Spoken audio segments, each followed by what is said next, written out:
ছাড়ার পর ডক্টর ইউনূস কি করবেন জানালেন উপপ্রেস সচিব। আপিল শুনানিতে দ্বিতীয় দিনের পর প্রার্থিতা ফিরে পেলেন মোট 109 জন। এসএসসি ও এইচএসসি পরীক্ষার সম্ভাব্য সময় জানানো হলো। গণভোট উপলক্ষে গাইবান্ধায় জনসচেতনতা সৃষ্টির লক্ষ্যে সমন্বয় সভা। কনকনে শীতেও মোড়লগঞ্জে আমন কাটায় ব্যস্ত কৃষক, বিঘায় ফলন বেড়েছে 3 থেকে 5 মণ। দর্শক, গ্রামের কাগজের সকালের খবরে আপনাকে স্বাগত জানাচ্ছি, আমি প্রত্যাশা আক্তার নিশা। শুনছিলেন প্রধান প্রধান শিরোনাম, এছাড়াও রয়েছে রাশিফল। এবার চলুন যাওয়া যাক মূল আয়োজনে। ত্রয়োদশ জাতীয় সংসদ নির্বাচনের পর দায়িত্ব শেষ হবে অন্তর্বর্তী সরকারের প্রধান উপদেষ্টা ডক্টর মোহাম্মদ ইউনূসের।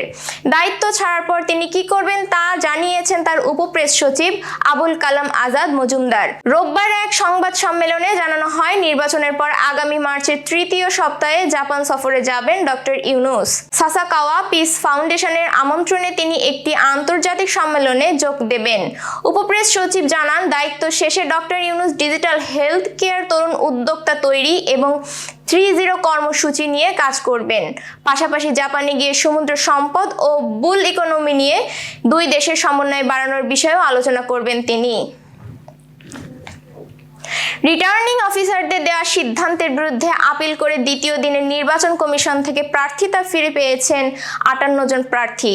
এ নিয়ে 2 দিনের প্রার্থিতা ফিরে পেলেন 109 জন। রোববার নির্বাচন ভবনের অডিটোরিয়ামে আয়োজিত শুনানিতে 58 জনের প্রার্থিতা ফিরিয়ে দেয় ইসি। আপিল শুনানিতে 7টি আবেদন নামঞ্জুর হয়েছে এবং 6টি আবেদন অপেক্ষমান রাখা হয়েছে। এছাড়া শনিবার অপেক্ষমান থাকা মুন্সিগঞ্জ 3 আসনের স্বতন্ত্র প্রার্থী মহিনুদ্দিনের আপিল আবেদনটি নির্বাচন কমিশন মঞ্জুর করেছে। আজ সোমবার 141 থেকে 210 নম্বর আপিলের শুনানি অনুষ্ঠিত হবে। সকাল 10টা থেকে বিকাল 5টা পর্যন্ত আপিল শুনানি চলবে। আগামী এপ্রিল মাসের শেষ সপ্তাহে শুরু হতে যাচ্ছে এসএসসি ও সমমানের পরীক্ষা, আর এইচএসসি ও সমমানের পরীক্ষা অনুষ্ঠিত হবে জুনের শেষ সপ্তাহে। এইচএসসি পরীক্ষার ফর্ম পূরণ শুরু হবে আগামী 1 মার্চ থেকে। পরীক্ষা সুষ্ঠুভাবে সম্পন্ন করতে সব ধরনের প্রস্তুতি নেওয়া হচ্ছে বলে জানিয়েছে শিক্ষা বোর্ড। স্বাভাবিক শিক্ষা কর্মসূচি অনুযায়ী প্রতি বছর ফেব্রুয়ারিতে এসএসসি এবং এপ্রিলে এইচএসসি পরীক্ষা অনুষ্ঠিত হতো, কিন্তু করোনা মহামারীর প্রভাব এবং পরবর্তী সময়ে বিভিন্ন পরিস্থিতির কারণে গত কয়েক বছর ধরে এই সূচি বজায় রাখা সম্ভব হয়নি। এবারও জাতীয় নির্বাচন এবং পবিত্র রমজান মাসের কথা বিবেচনা করে এসএসসি পরীক্ষা এপ্রিলের শেষ সপ্তাহে পিছিয়ে নেওয়া হয়েছে। ইতিমধ্যে এসএসসি পরীক্ষার্থীদের নির্বাচনী পরীক্ষা এবং ফর্ম পূরণ কাজ শেষ হয়েছে। এখন চলছে পরীক্ষার চূড়ান্ত প্রস্তুতি। আন্তঃশিক্ষা বোর্ড সমন্বয় কমিটির সভাপতি ও ঢাকা শিক্ষা বোর্ডের চেয়ারম্যান অধ্যাপক খন্দকার এহসানুল কবির বলেন, আমাদের সব ধরনের প্রস্তুতি সম্পন্ন হয়েছে। টেস্ট পরীক্ষা ও ফর্ম পূরণ সহ প্রাথমিক কাজগুলো মোটামুটি শেষের দিকে। যদি মাঠ পর্যায় থেকে কোনো বিশেষ অনুরোধ আসে তবে ফর্ম পূরণের জন্য হয়তো 2-1 দিন সময় বাড়ানো হতে পারে। কনকনে শীত আর শৈত্যপ্রবাহ উপেক্ষা করে বাগেরহাটের মোড়েলগঞ্জে শেষ মুহূর্তের আমন ধান কাটায় ব্যস্ত সময় পার করছেন কৃষকরা। এবছর বিঘা প্রতি গড়ে 3 থেকে 5 মণ ধান বেশি হওয়ায় কৃষকের ঘরে ফিরেছে হাসি। যদিও গত বছরের তুলনায় প্রায় 100 হেক্টর জমিতে আমন রোপণ কম হয়েছে, তবুও ফলন বৃদ্ধিতে সেই ঘাটতি পুষিয়ে নিতে পেরেছেন তারা। আমাদের প্রতিনিধি গণেশ পাল জানিয়েছেন, উপজেলার ইউনিয়ন এবং গ্রাম জুড়ে সোনালী ধানের মাঠে চলছে কাটাই ও মাড়াই। অনেক কৃষক ইতিমধ্যে 80% ধান ঘরে তুলেছেন। কৃষি বিভাগ জানায়, অনুকূল আবহাওয়া, লবণাক্ততা কমে যাওয়া এবং সুষম সার ব্যবহারের ফলে এবছর আমনে ভালো ফলন মিলেছে। আগামী 1-2 সপ্তাহের মধ্যে পুরো উপজেলার ধান কাটার কাজ শেষ হবে বলে আশা করা যাচ্ছে। তোমার আমার বাংলাদেশে ভোট দিব মিলেমিশে, এই প্রতিপাদ্যকে সামনে রেখে গণভোট 2026 উপলক্ষে গাইবান্ধা জেলা প্রশাসকের আয়োজনে জনসচেতনতা সৃষ্টির লক্ষ্যে সমন্বয় সভা অনুষ্ঠিত হয়েছে। রোববার জেলা প্রশাসকের কার্যালয়ের সম্মেলন কক্ষে 1.5 ঘণ্টা ব্যাপী এ সমন্বয় সভা অনুষ্ঠিত হয়। এতে সভাপতি ছিলেন মোহাম্মদ মাসুদুর রহমান মোল্লা।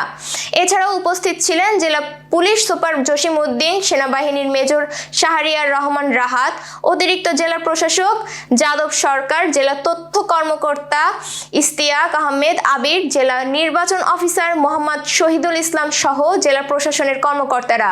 অনুষ্ঠানে আসন্ন জাতীয় সংসদ নির্বাচন উপলক্ষে গণভোটের বিষয়ে বিস্তারিত আলোচনা করা হয়েছে। দর্শক, এবার চলুন জেনে নিই কেমন যাবে আপনার আজকের দিন, অর্থাৎ 12 জানুয়ারি সম্ভাব্য রাশিফল। মেষ রাশি, আজ সম্পর্ক উন্নয়নে মনোযোগ দিন, নতুন পরিকল্পনাও করতে পারেন। বৃষ রাশির অর্থনৈতিক দিক এবং নতুন সুযোগে একটু মনোযোগ দিন, বিনিয়োগ বা ব্যবসা নিয়ে সুফল মিলতে পারে। মিথুন রাশির আজ অভ্যন্তরীণ পরিবর্তনের সময় নিজের পথে দৃঢ় হন এবং পরিস্থিতির সাথে খাপ খাইয়ে এগোন। কর্কট রাশি, পরিবার বা ঘরোয়া সম্পর্কের দিকে সময় দিন, উপভাগ্য মুহূর্ত আসতে পারে। সিংহ রাশির কাজে ধৈর্য বজায় রাখা গুরুত্বপূর্ণ, অফিস বা ব্যবসায় কিছু কঠিন পরিস্থিতি থাকলে মাথা ঠান্ডা রাখুন। কন্যা রাশির দৈনন্দিন জীবনে ছোটখাটো অগ্রগতি আসতে পারে, সম্পর্ক ও কাজের ভারসাম্য রাখতে মনোযোগ দিন। তুলা রাশির ব্যক্তিগত সম্পর্ক ও ব্যবসায় আজ শুভ প্রভাব লক্ষণীয়, সমঝোতা ও যোগাযোগ ভালো রাখলে সুফল পাবেন। বৃশ্চিক রাশির বন্ধুত্ব ও সম্পর্কগুলো আজ শক্তিশালী হবে, ছোট ব্যবসার ক্ষেত্রে লাভের সম্ভাবনা আছে। ধনু রাশির সপ্তাহের দিক দিয়ে সুযোগ ও উন্নতির দরজা খুলছে, পরিকল্পনা মাফিক কাজ করলে লাভ হবে।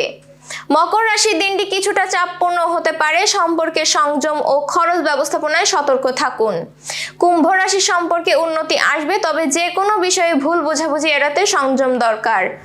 মীন রাশির ধৈর্যের সাথে কাজ করলে পরিস্থিতি দ্রুত উন্নতি পাবে এবং উন্নতির সম্ভাবনা থাকবে।